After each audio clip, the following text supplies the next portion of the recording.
Assalamualaikum warahmatullahi wabarakatuh. Dalam bait syair yang tercantum di kitab Ta'lim Muta'alim karangan Burhanuddin Az-Zarnuji, syarat mencari ilmu setelah semangat adalah kesabaran, yang disebut dengan istilah istibarin. Sikap sabar harus senantiasa diiringi oleh sikap istiqomah atau konsisten, agar menampakkan hasil. Hasil dari sikap sabar dan istiqomah belajar dalam belajar adalah tercapainya apa yang diinginkan dan dicita-citakan oleh sang pelajar. Pentingnya rasa sabar ini dirasakan saat menghadapi sebuah cobaan. Cobaan merupakan hal yang lumrah dihadapi oleh manusia, tak terkecuali para pelajar. Untuk melalui itu semua, seorang pelajar perlu mengembangkan sikap sabar. Memang, kata sabar ini mudah diucapkan, akan tetapi sulit untuk dilakukan. Dengan menerapkan sikap sabar dalam menghadapi tantangan, seorang pelajar akan tangguh dan tidak mudah mengeluh jika diberikan tugas oleh gurunya.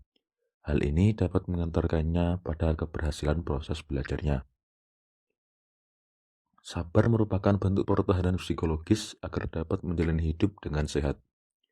Perlu saya sampaikan bahwa untuk menjalani hidup yang sehat tidak hanya dilihat dari segi fisiknya, melainkan juga dari segi mentalnya. Orang yang mentalnya sehat tidak akan mengingkari masalah-masalah yang muncul, tetapi justru menganggapnya sebagai sebuah tantangan yang harus diselesaikan. Demikian pula perilaku yang ditunjukkan oleh pelajar yang sabar. Ia akan tenang jika diberikan PR atau tugas dan mengerjakannya dengan sebaik mungkin. Dia paham bahwa pemberian tugas merupakan bagian dari proses pencarian ilmu yang dijalaninya demi meraih cita-cita. Sebaliknya, pelajar yang tidak bisa bersabar dalam menjalani proses pencarian ilmu, dia merasa tidak ikhlas dan mengerjakan tugas itu dengan setengah hati. Terus, bagaimana caranya agar kita bisa melatih kesabaran? Kali ini saya menukil dengan sedikit modifikasi tips yang diberikan oleh Ibnu Qayyim al-Jauziyah untuk melatih kesabaran. Sebelumnya, untuk sekelas info saja, Ibnu Qayyim al-Jauziyah ini merupakan seorang ulama yang telah menghasilkan kurang lebih 96 judul karya ilmiah dalam berbagai bidang disiplin ilmu. Jadi, tidak diragukan lagi keampuhan tips ini. Tips yang pertama adalah hendaknya memahami faktor yang membangkitkan hasrat buruk. Berbicara tentang hasrat buruk, hasrat seorang pelajar itu beraneka ragam sumbernya, apalagi mereka memang berada dalam kondisi pubertas atau remaja, di mana banyak terjadi perubahan kerja hormon di dalam tubuh. Beberapa dampak dari perubahan ini adalah mulai munculnya rasa penasaran terhadap lawan jenis. Terkadang pula, rasa jenuh dan keinginan untuk mencari jati diri memenuhi pikiran sang pelajar.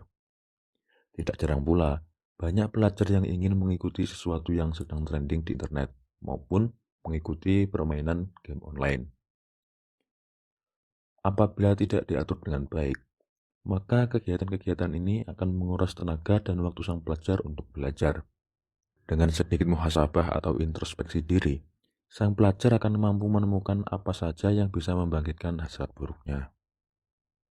Tips kedua adalah mengendalikan berbagai unsur yang dapat menggerakkan hasrat buruk. Sebagai tindak lanjut tips yang pertama, setelah berhasil mengenali sumber penyebab bangkitnya hasrat buruk, maka pelajar hendaknya mampu mengendalikan apa-apa saja yang dapat memicu bangkitnya hasrat itu. Sebagai contoh adalah hasrat yang mulai muncul terhadap lawan jenis.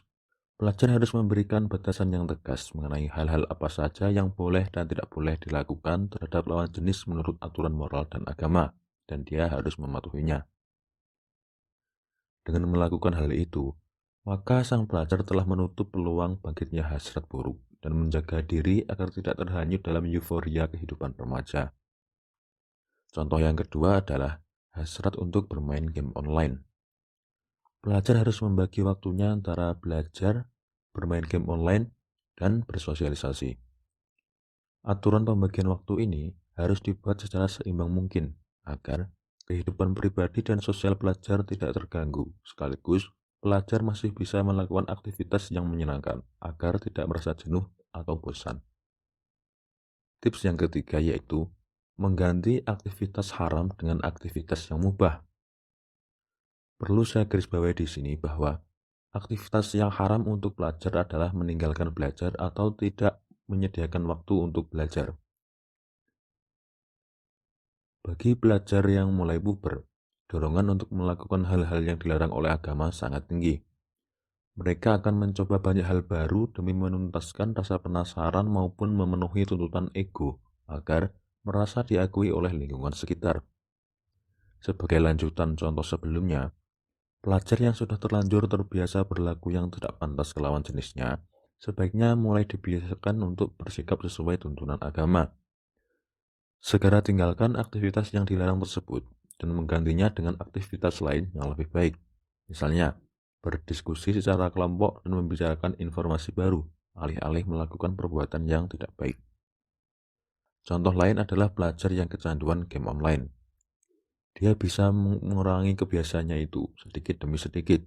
Misalnya, seorang pelajar yang menggunakan waktu 12 jam dalam sehari untuk bermain game online sehingga mengganggu waktu belajarnya. Sebagai penanganannya, waktu bermain game online untuk besok hari dikurangi menjadi 12 jam kurang 5 menit. Besoknya lagi 12 jam kurang 10 menit.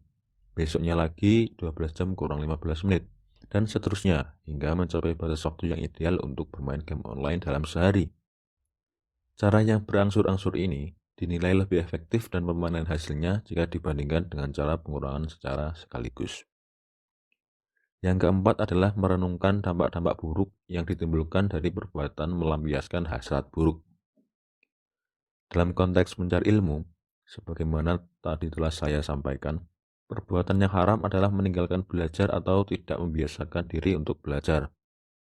Seorang pelajar harus merenungi dampak buruk jika ia meneruskan aktivitas-aktivitasnya yang buruk, seperti pergaulan bebas yang akan menjerumuskan hidupnya, dan kecanduan game online yang akan membawa masa depannya ke dalam bahaya. Dengan memikirkan hal-hal ini, maka pelajar akan fokus pada tugasnya sebagai pelajar untuk meraih cita-citanya. Kesimpulannya adalah, 4 tips melatih kesabaran ala Ibnu Qayyim al-Jauziyah ini merupakan tips yang bisa dipergunakan oleh pelajar. Dengan melaksanakan tips ini, diharapkan pelajar akan mampu bersabar jika muncul godaan-godaan yang mengganggu fokus belajarnya. Sekian video kali ini. Mudah-mudahan apa yang saya sampaikan membawa kebaikan bagi kita semua. Wassalamualaikum warahmatullahi wabarakatuh.